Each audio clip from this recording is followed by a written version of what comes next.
बस ना काका, बस ना काका, बस ना काका. काय रे? हा? काय झालं? काय झालं? हा? काय झालं? काय झालं रे? काल रातच्याला माझे वडील म्हणत होते तुमच्या बरम्याला आणि किशाला शाळेत घ्यायचं. सरपंच मास्तर या समध्याने तुमचं मनावर घेतले.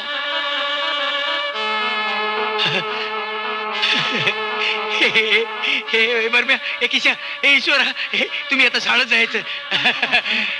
मल्हारीसारखी नवीन नवीन कापडं घ्यायची, नवीन बुक घ्यायची, ती खूप वाचायची, लय मोठं व्हायचं. चल.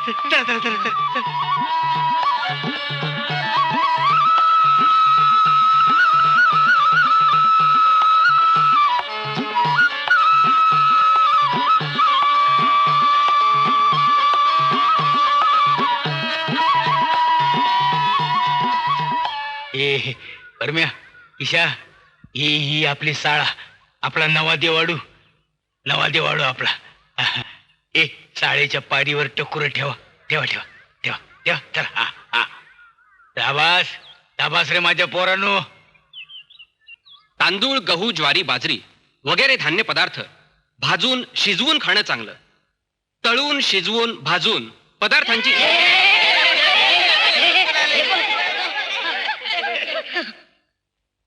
असं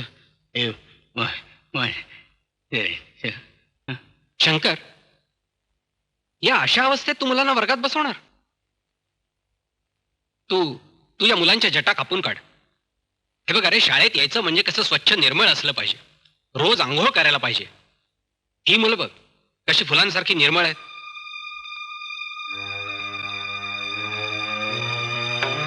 मास्तर, पोरांच्या जटात देवाच्या जटा कापल्या तर देवाचा कोप होईल. अरे पर मी जटा कापल, मी देवाला सांगेन. काय दंड द्यायचं तो मला दे, पर माझी पोरं शिकली पाहिजेत. काय करायचं ते तू ठरव, पण शाळेत मुलांनी निर्मळपणानं यायला पाहिजे. बस गुरुजी,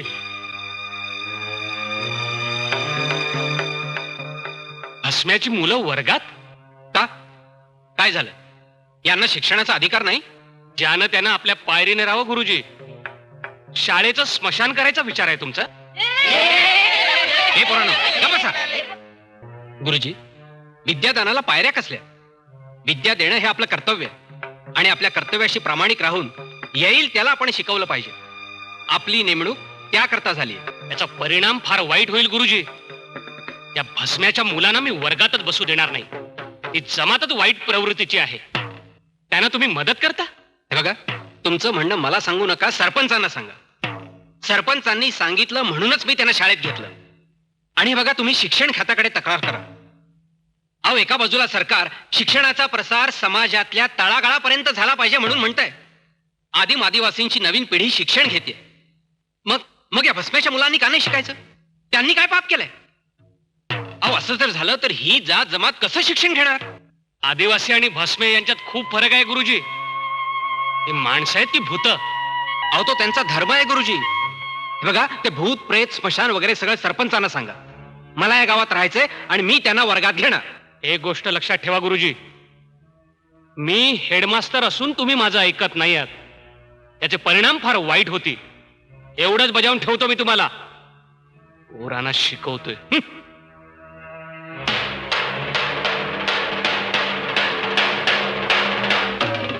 बसा रे मुलांना. अरे अरे अरे अरे पळताय कुठे? अरे थांबा बसून घ्या. अरे पळताय कुठे? अरे बसून घ्या.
बाबाडू माझं भाऊ कसं सरपंच वाणी दिसतात. वय वय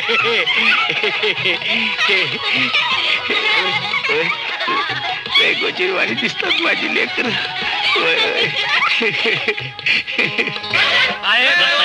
मंडळी जरा शांत नाही, मी काय म्हणतो? त्यांचं म्हणणं ऐकू द्या जरा शांत व्हा थांबा जरा. थांबा थांबा. मास्तरासनी काहीतरी सांगायचं आहे, त्यांचं म्हणणं तर ऐकून घेऊया. सांगा मास्तर.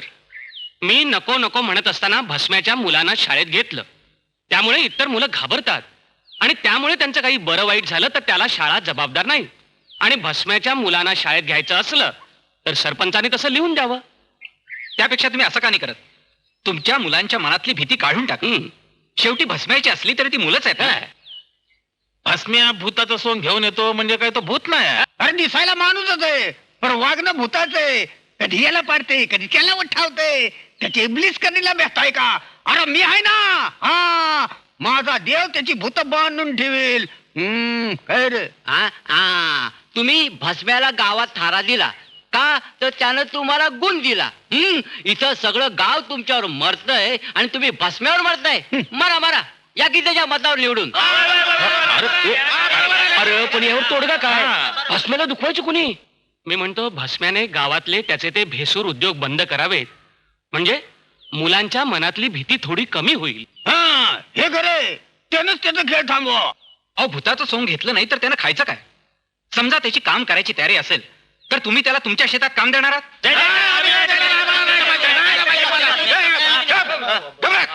तो बी तुमच्या आमच्यासारखा माणूसच आहे ना. अरे त्याच्याही पदरात 4-5 पोर आहेत, त्याने काय खायचं काय? मग त्याने काम करायचं नाही, त्याने सोंग घ्यायचं नाही, मग त्याने जगायचं कसं? अरे वा, म्हणजे हे आपलं बरं आहे. हे म्हणजे आपलं ते हे तुझ बोल. त्याला काय कोणी कागूद धाडला होता वय की ये आमच्या गावाला सोन्या, ये आमच्या गावाला. भस्म्या आला तसा जाईल, त्याची काळजी कोणी करायची नाही. त्यानं फक्त गावात भीक मागायची. अहो, त्यासाठीच त्याला गावात सोंग दाखवत फिरावंच लागतं. अहो, सगळ्यांनीच असं केलं तर त्यानं करायचं काय? मास्तर तुम्हासनी त्याची कणव येते ना व. हा, मग जा की समशानात त्याच्या पोरासनी शिकवाया, नाही त्या पोरासनी घरी बोलवा शिकाया.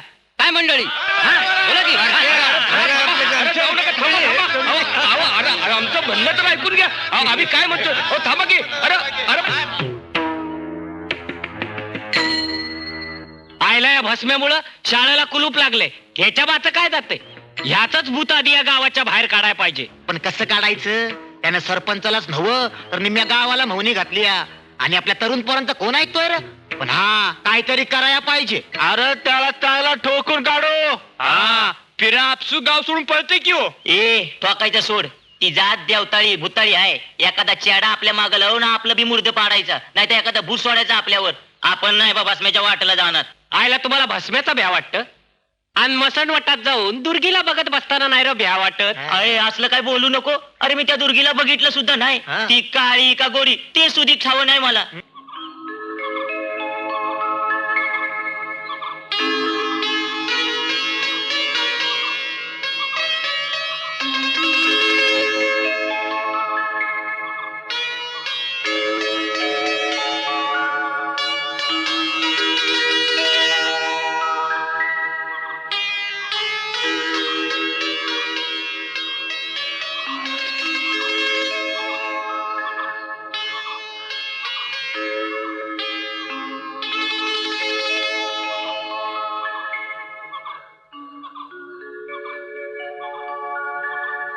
दुर्गे, आता तू लहान राहिली नाहीस, मोठी झालीस. पोरा बाळा संगत खेळाचं दिस सरलं तुझं.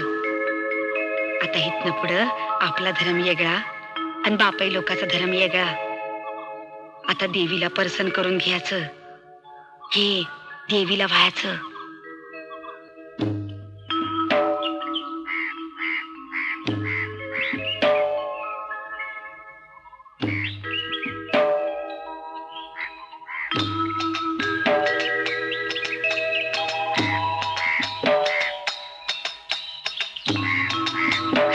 कुलभा देवीवर. ये बी लाव. थांब दुर्गे, हात माग घे, टाक ते खाली. अरे जे तू केलंस ते माझ्या लेकीला करायला लावू नकास. पहिला भोग देवीला. घाल चुली तुझा देव. ज्याला बघून केळस येते ते देवाला वाहतेस. या असल्या प्रकारानेच आपलं माणूस पण खाऊन भूत केलंय. अरे आपल्या धर्मात सांगितलं या ते करायला पाहिजे. आज पातूर केलं, पण आजपासून धर्माचं असलं काही करायचं नाही. अरे तू बाप आहे, बायकाचं बाय पण तुला कसं कळावं.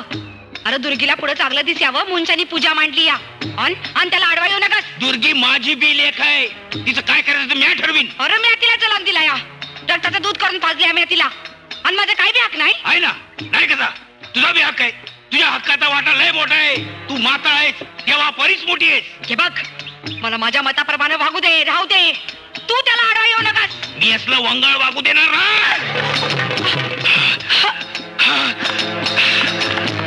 देवीला भोग दिया तर माझा गळा फाड. वंधळभर रगात उधाळ देवीवर. अरे माझ्या देवीला नर रगत न ग, तिला तिच्या जातीच्या नव्या जन्माचा भोग पाहिजे. तिने तिच्यासाठी आजचा दिवस उगवला या, तिचा नवा जन्म झाला या. अरे ती झाडं बघ नव्हती लिहिलेली. अरे मातीत उगवलेली फुलं पडतात कुठं, धरणीवर. पाऊस देणाऱ्या आभाळावर नाही. पारुती झाड, आपण माणूस. अरे काय झालं तरी मी नेम एक. तू असला माणूस तर माणसात जाऊन राहा. अरे मी मशनातच राहायची. भूताची संकट मला भूत होऊन माणसं खायची, माणसाची राग घ्यायला पाहिजे. अरे चाल भस्म्याची आणि अगोरी कर्म शाक पंताची. जा चालता हो महिषासुर दैत्य, भस्मासूर, आण तुला शक्तीची, चाड तुला भक्तीची, भोग माझ्या भोगाची. कर तुझी थेर. सोंगानं सोंगाला भ्या दावायचं, भूतानं भूताला खायचं. हे माणसात खपत. माझ्यासमोर तुझी डोंग नगत. तू माझ्या अंगावर हात टाकला. अरे तुझं वाटाळ होईल.